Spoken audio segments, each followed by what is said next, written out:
Hello दोस्तों, तो हाज़िर हूँ फिर से एक छोटी सी प्रस्तुति लेकर। इस बार छोटी नहीं है, थोड़ी सी बड़ी है, तो बस आप लोगों का प्यार चाहिए। स्टार्ट करते हैं। आज का शीर्षक है मनहूस जूते। ठीक है, ये एक बहुत ही अच्छी सी कहानी है, हास्य है पूरे कहानी पाठ के दौरान। तो चलिए शुरू करते हैं। बगदाद के एक आदमी अली अबू के जूते बहुत प्रसिद्ध थे। लोगों का कहना था कि अली अबू ने ज़िंदगी में सिर्फ एक जोड़े जूते नामालूम किस ज़माने में खरीदे थे, जो अब तक चल रहे थे। जूता फटने पर अली अबू उसे किसी मोची के पास ले जाता और कहता कि भाई पैबंद लगा दो। मोची जूते पर पैबंद लगा देता। कुछ दिनों बाद जूता फिर फट जाता और फिर से उस पर पैबंद लगाना पड़ता। अब तो हालत यह थी कि जूता सिर्फ पैबंद ही पैबंद हो गया था। पैबंदों के रंग भी अलग अलग थे, क्योंकि अली अबू अपना काम ज़्यादा से ज़्यादा सस्ता करवाना चाहता था, तो इसके कारण से वह बार बार मोची बदल देता था, तो जूते के पैबंद का रंग भी बदल जाता था। लोगों का कहना था कि कंजूसी करके अली अबू ने काफ़ी पैसे जमा कर लिया है। कभी कभी उसके दोस्त उसे समझाया करते थे कि बहुत ज़्यादा कंजूसी अच्छी बात नहीं है, कम से कम उन चीज़ों को तो ज़रूर खरीद लेना चाहिए जो आवश्यक हो, जिनका खरीदना अत्यंत आवश्यक हो। अली अबू मुस्कुरा कर रह जाता, लेकिन फिर भी यह नहीं कह सकता था कि अच्छा भाई मैं ख़रीद लूँगा। वो बस एक छोटी सी मुस्कान के साथ आगे चल देता। एक बार वह यूं ही घूमता हुआ बगदाद के उस बाज़ार में निकल आया जहां कांच की चीज़ें बिकती थी। वह एक दुकान के सामने से गुजर रहा था कि एकाएक पीछे से किसी ने उसे पुकारा। उसने पलट कर देखा। दुकानदार हाथ का इशारा करके उसे करीब आने को कह रहा था। वह करीब आता है, पूछता है क्या बात है दुकानदार से। दुकानदार ने कहा अभी अभी यहाँ से एक आदमी गया है जिसके पास इत्र रखने की 5 बहुत ही अच्छी शीशियाँ हैं, तो उन पर इतनी बढ़िया काशीदारी की हुई थी कि देखते ही रह जाओगे तुम, है ना। तो मैं क्या करूं, अली अबू पूछता है बड़े ही कर्कश से स्वर में, क्योंकि भाई कंजूस नंबर 1 था वो। बात यह है, दुकानदार कहता है, उन शीशियों को अगर तुम खरीद लो तो 1 महीने बाद मैं तुमसे वे शीशियाँ दोगुनी दामों में खरीद सकता हूँ। वह कितने पैसे मांगता है? अली अबू ने खुश होते हुए पूछा, क्योंकि यहाँ पे उसे फ़ायदा दिख रहा था। तो दुकानदार कहता है 60 दिनार। सुनकर अली अबू की आंखें चौड़ी हो गई। उसे विश्वास ही ना हो सका कि 5 शीशियों के दाम 60 दिनार हो सकते हैं। दुकानदार ने समझाने की कोशिश की कि दाम 60 दिनार हो चाहे 100 दिनार हो, इससे क्या फ़र्क पड़ता है, क्योंकि जितने भी दाम दोगे 1 महीने बाद दुकानदार उसके दोगुने देकर शीशे खरीद लेने वाला था। उसने कहा हमारे यहाँ तो तुम जानते ही हो पैसे आता जाता रहता है। ये दुकानदार ने कहा, इस समय दुकान में 60 दिनार नहीं है। दुकान बाहर से चाहे जितनी बड़ी हो, कभी ऐसा मौका पड़ ही जाता है। अली अबू ने सोचा कि अपने पैसे को दोगुने करने का यह बहुत बढ़िया मौका है। उसने शीशियों वाले उस आदमी का पता पूछ लिया और उसी वक्त जाकर शीशियों को खरीद लिया। इसके बाद वह बगदाद के उस बाज़ार में घूमने निकल पड़ा जहां इत्र बिका करता था। एक दुकान के सामने से गुजरते समय अली ने पीछे से अपना नाम सुना। पलट कर देखा, दुकानदार बुला रहा था। अली अबू पास आया, बोला क्या बात है भाई। तो उसको कहता है तुम इत्र खरीदना पसंद करोगे? तो अली अबू कहता है मेरी दिलचस्पी नहीं है। कहकर अली अबू चल दिया, लेकिन दुकानदार ने नोकते हुए सारी बात बताई कि किसी दूर के गांव से एक आदमी आया है, उसके पास इतना बढ़िया इत्र है कि अपनी ज़िंदगी में मैंने तो ऐसा कभी देखा ही नहीं। इत्तेफाक से उस वक्त मेरी जेब खाली थी। दुकानदार बताता है उसको, अगर तुम 100 दिनार खर्च कर सको तो इस इत्र को ले लो, 1 महीने बाद मैं वही इत्र तुमसे 2 गुने दाम में खरीद लूँगा। फिर वही कहानी हो गया जो पिछले दुकान पे हुआ था। अली अबू ने तो मन ही मन सोचा कि आज का दिन तो बहुत ही अच्छा है। 1 घंटा भी नहीं बीता कि धन को दोगुना करने का ये दूसरा उपाय मेरे सामने आ गया है।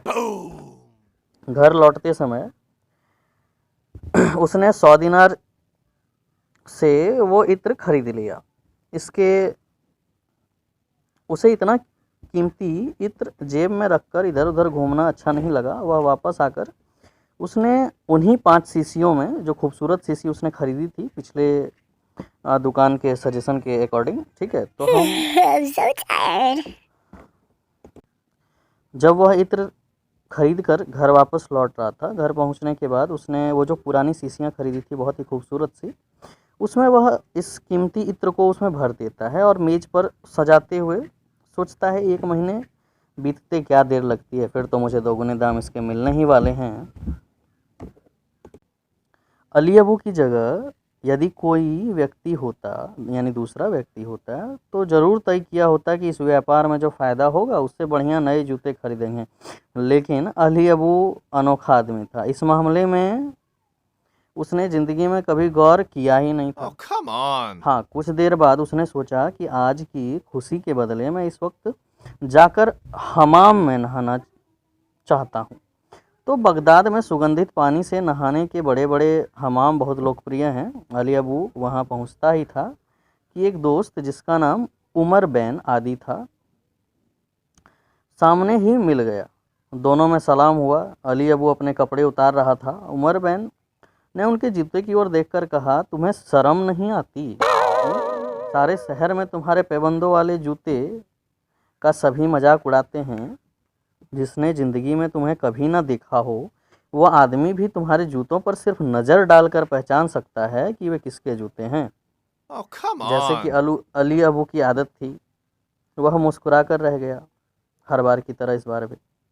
दोनों दोस्त नहाने के लिए अलग अलग कमरों में दाखिल हुए। उमर बैन नहाकर पहले निकल गया और चला गया। सभी लोग अपने जूते चूँकि बाहर ही उतार रहे थे, इसलिए अली अबू के जूते सरकते सरकते एक तिपाई के नीचे काफ़ी दूर हट गया।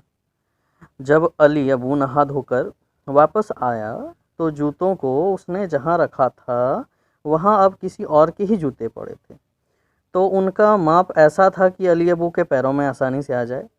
अली अबू ने सोचा, लगता है उमर ने ये जूते मेरे लिए लाकर चुपचाप रख दिए हैं और मेरे पुराने कहीं फेंक दिए। बड़ी तसल्ली के साथ अली अबू ने वे नए जूते पहने और चलता बना। इत्तेफाक की बात थी कि वे जूते बगदाद के काजी के थे। चलिए आगे देखते हैं क्या होता है। अली अबू ने विदा होने से कुछ ही देर बाद काजी नहाकर बाहर आया और जूते ढूंढने लगा। उसे बड़ा आश्चर्य हुआ कि ऐसा कौन आदमी है जो काजी के भी जूते पार कर देने की हिम्मत करे। लोगों की भीड़ इकट्ठी हो गई। किसी ने इशारा करके बताया कि अली अबू के प्रसिद्ध जूते पड़े हैं। Oh, इसका no. मतलब यह था कि काजी के जूते अली अबू पहनकर चला गया और अपने यहीं छोड़ गया। काजी को बहुत गुस्सा आया। उसने उसी वक्त अपना आदमी भेजकर अली अबू को अदालत में हाजिर होने के लिए बुलाया। अली अबू पकड़कर लाया गया। काजी ने गरजते हुए कहा, तुमने मेरे नए जूते चुरा लिए। जब तुम मेरे साथ ऐसा काम कर सकते हो तो दूसरे लोगों की ना मालूम क्या क्या चीज़ें तुमने चुराई होंगी। कंजूसी करके भी तुमने कम पैसे नहीं जोड़े, इसके बावजूद चोरी जैसा काम करना, तुम्हें डूब मरना चाहिए। अली अबू ने वाकई जो हुआ था उसे काजी के सामने रखने की कोशिश नहीं की, क्योंकि वह जानता था कि उसकी बात पर काजी या दुनिया का कोई भी आदमी विश्वास नहीं करेगा। वह सिर झुकाकर खड़ा रहा। काजी ने सजा सुनाते हुए कहा, चोरी के इल्ज़ाम में अली अबू को 100 दिनार का जुर्माना देना होगा। अली अबू ने चुपचाप उतने पैसे काजी के हथेली पर रख दिए। उसके साथ ही उसने अपने पुराने जूते भी काजी से वापस लिए और काजी के जूते उसे लौटाने पड़े। वापस चलते चलते उसने अपने पैबंदों वाले जूते की ओर देखते हुए सख्त नाराज़गी से सोचा कि कंजूसी करके इन जूतों के कारण ज़िंदगी भर में जो बचत हुई होगी उससे अनेक गुना जुर्माना एक ही दिन में भरना पड़ा। इन्हें तो आज ही मैं नदी में फेंक आऊँगा, उस जूते को। आगे देखिए क्या क्या होता है। सचमुच अली अबू ने उसी वक्त जाकर अपने प्रसिद्ध जूते नदी में फेंक दिए और नंगे पांव घर लौट आया। नदी का पानी जूतों को बहा ले जाता। कुछ ही दूरी पर एक मछेरा अपना जाल डालकर बैठा था। मछलियों के साथ जूते भी फंस गए। जाल खींचने पर जब उसे जूते नजर आए तो पैबंदों के कारण मछेरा तुरंत पहचान गया कि ये जूते तो अली अबू के हैं। उसने सोचा कि अगर मैं इन्हें अबू को लौटा दूं तो वह मुझे इनाम में कुछ ना कुछ अवश्य देगा। खुश होता हुआ मछेरा दोनों जूतों को कंधे पर लटकाकर अब अली अबू के घर के पास पहुंचा तो पता चला कि वह दरवाजे पर ताला लगाकर घूमने के लिए कहीं गया हुआ है। मछेरे ने अपने आप से कहा, जूतों को वापस अपने घर कौन ले जाता है? अच्छा यही है कि उन्हें मैं खुली खिड़की से भीतर डाल दूं और अली अबू से जब भी मुलाकात हो तो बताऊं कि यह काम मैंने किया था। जिस खुली खिड़की में मछेरे ने जूते घर के अंदर डाले, यह वही खिड़की थी जिसके पास उस मेज पर अली अबू ने कीमती इत्र की 5 शीशियां सजा कर रखी हुई थी और जूते उन्हीं शीशियों पर जा गिरे। शीशियां फर्श पर आ गिरी। उसी वक्त टूट गई। सारा का सारा इत्र फैल गया। अली अबू घर लौटा, देखा कि फटे पुराने जूते वापस आ गए हैं और उनके कारण इत्र और खूबसूरत शीशियां खत्म हो गई। अली अबू के दुख की सीमा न रही, लेकिन क्या किया जा सकता था। उसका सारा गुस्सा उन्हीं जूतों पर उतरा। उसने तय किया कि जूते को इस बार बजाय इसके कि नदी में फेंका जाए, ज़मीन में गाड़ देना चाहिए। यह भी तय किया कि गाड़ने का काम रात को करूँगा, क्योंकि दिन के समय तो भीड़ इकट्ठी हो जाएगी, मजाक उड़ाएगी। रात होते ही अली अबू दोनों जूते को थैले में रखकर एक और चल दिया और एक सूनी जगह ढूंढकर जल्दी जल्दी खोदने लगा। तभी अचानक से पीछे से आवाज़ आती है, कौन है? अली अबू हड़बड़ा गया। वह आवाज़ चौकीदार की थी। अली अबू को हड़बड़ाते देख उसे शक हो गया कि कोई चोर है जो सेंध लगाने की खोद रहा है। और देखिए, क्योंकि यहाँ अली अबू ने खोदा था, सचमुच एक मकान का पिछवाड़ा था। चोर चोर, चौकीदार चिल्ला पड़ा। अली अबू से के पीछे भागने लगा। बेचारा अली अबू थैले में अपने जूते लटकाए नंगे पांव बदहवास भागा जा रहा था, लेकिन थोड़ी ही देर में पकड़ लिया गया। जब वह अदालत में पेश किया गया तो काजी ने आश्चर्य का ठिकाना न रहा। उसने कहा, अरे तुम फिर आ गए और आए भी इतनी जल्दी? No, sir! काजी ने फिर अली अबू पर काफ़ी बड़ा जुर्माना लगाया। अली अबू ने इस बार समझाने की कोशिश तो ज़रूर की, उसका इरादा चोरी का कतई नहीं था, लेकिन काजी एक भी शब्द सुनने के लिए तैयार न हुआ। घर जाकर बेचारे अली अबू ने उस मनहूस जूते की ओर मायूसी भरे निगाहों से देखा। एकाएक उसे इतना गुस्सा आया कि खिड़की खोलकर उसने दोनों जूते को दूर फेंक दिया। भाग से उसने खिड़की बंद की और उदास होकर बिस्तर पर जा पड़ने का इरादा करने लगा। उसने बिस्तर बिछाया ही था कि बंद दरवाजे हड़बड़ा उठा, यानी कि बाहर से कोई नॉक नॉक कर रहा था दरवाजे को जोर से। ज्यों ही उसने दरवाज़ा खोला, देखा कि सामने एक आदमी क्रोध से कांपता हुआ खड़ा है। No! उसने पूछा, अली अबू तुम ही हो? गुस्से से। तो अली अबू बोलता है, हाँ।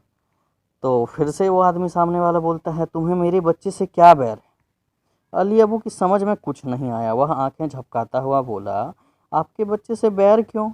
हाँ। तो वो आदमी कहता है, हाँ, अगर ऐसा ना होता तो तुमने जूते फेंक कर उसे क्यों मारे? अली अबू के हाथों के तोते उड़ गए। उसे समझते देर न लगी कि उसके द्वारा फेंके गए जूते किसी लड़के को लगे हैं और पैबंदों के कारण जूते में कील इत्यादि की कमी नहीं थी, इसलिए लगे भी वे बहुत ज़ोर से होंगे। मुमकिन है खून भी निकला होगा। और जब वह बाहर निकल के देखता है तो सचमुच खून निकल चुका था। अली अबू ने देखा कि वह लड़का रोता हुआ एक और बैठा है। उसने सिर पर पट्टी बांधी है जो खून से लाल हो चुकी है। अली अबू फिर से अदालत में पेश किया गया। हालत यह थी कि वह रोज़ ही अदालत में मुजरिम के तौर पर जाने लगा था। काजी के अत्यंत खेद के साथ सिर हिलाते हुए कहा, अगर तुम फिर यहाँ आए तो ऐसी सज़ा दूंगा कि ज़िंदगी भर याद रखोगे। उस वक्त तो अली अबू के गुनाह के लिए सिर्फ जुर्माना वसूल कर छोड़ दिया गया, लेकिन वह जानता था कि अगली बार लाजमी तौर पर उसे जेल में डाल दिया जाएगा। घर लौटकर दोनों मनहूस जूते उसने मेज पर रखे और देखता रहा उनसे छुटकारा पाने का क्या उपाय हो सकता है। जो भी उपाय उसने किया था उसका कुछ और ही नतीजा निकला था। अगले दिन काजी ने देखा कि अली अबू फिर अदालत में मौजूद है। गुस्से के मारे काजी की आंखें लाल हो आई, किंतु अली अबू ने सामने आकर झुकते हुए कहा, इस बार मैं मुजरिम बनकर नहीं आया हूँ, मैं आपसे एक सलाह लेने आया हूँ। तो काजी पूछते हैं, कैसी सलाह? तो अली अबू आगे बढ़कर अपने दोनों जूते उतार कर भरी अदालत में सबके देखते देखते काजी की मेज पर रख देता है। काजी हड़बड़ाकर उठ खड़ा हुआ। यह क्या है, यह क्या है? सिपाही ने आकर अली अबू को अच्छी तरह पकड़ लिया। अली अबू अत्यंत विनम्र भाव से कह रहा था, हुजूर, मैं तो चाहता हूँ कि इन मनहूस जूतों से छुटकारा पा जाऊँ, लेकिन ये भी मुझे नहीं छोड़ते। बार बार ये मेरे पास आ जाते हैं, साथ साथ मुझे अदालत में मोटा जुर्माना भी भरना पड़ता है। बताइए मैं क्या करूं? मेरी इच्छा है कि ये जूते अदालत रख ले ताकि ये फिर मुझे परेशान ना कर सके। काजी की समझ में कुछ नहीं आया। तब अली अबू ने जो कुछ हुआ था वह विस्तार से सुनाया। कोई और मौका होता तो काजी या अदालत के दूसरे लोग ने विश्वास भी ना किया होता, लेकिन मेज पर रखे अनोखे जूते और अली अबू के चेहरे पर उभरी हुई ईमानदारी से काजी को विश्वास करने पर मजबूर होना पड़ा। अब उसे हंसी आने लगी, हंसी बढ़ती गई, वह खिलखिलाने लगे। मेज के चारों ओर घूमता हुआ वह उन जूतों और रंग बिरंगे पैबंदों को कभी इधर से देखता, कभी उधर से। काजी ने अपने मुंशी से जूते का इतिहास लिखवाकर सचमुच उनको अदालत के खजाने में जमा करा दिया। इसके बाद जितना भी जुर्माना अली अबू से वसूल किया गया था उसे लौटाते हुए कहा, इस अनुभव से तुम इतना तो सीख लिए ही होगे कि ज़रूरत से ज़्यादा कंजूसी नुकसान पहुंचाती है। अगर ये जूते सारे बगदाद में प्रसिद्ध ना होते तो बार बार लौटकर तुम्हारे पास ना आते। उस मछेरे ने पहचाना ही ना होता कि ये किसके जूते हैं, तब ये सारी परेशानी ही नहीं खड़ी हुई होती। तो इससे हम क्या समझते हैं? मज़ा तो बहुत आया होगा, लेकिन भाई कंजूसी ना करें। इसीलिए कहते हैं सब्सक्राइब के बटन को दबा दें, उसमें भी कंजूसी ना करें वरना आपको नुकसान होगा। आप अच्छी अच्छी प्रस्तुतियाँ समय पर नहीं पा सकेंगे। और साथ ही साथ घंटे को भी दबा दें ताकि लेटेस्ट अपडेट तुरंत जो भी प्रस्तुतियाँ अपलोड होंगी वो आपको बिना छन गवाए मिल सके और आप देख सकें। चलिए, तब तक के लिए धन्यवाद।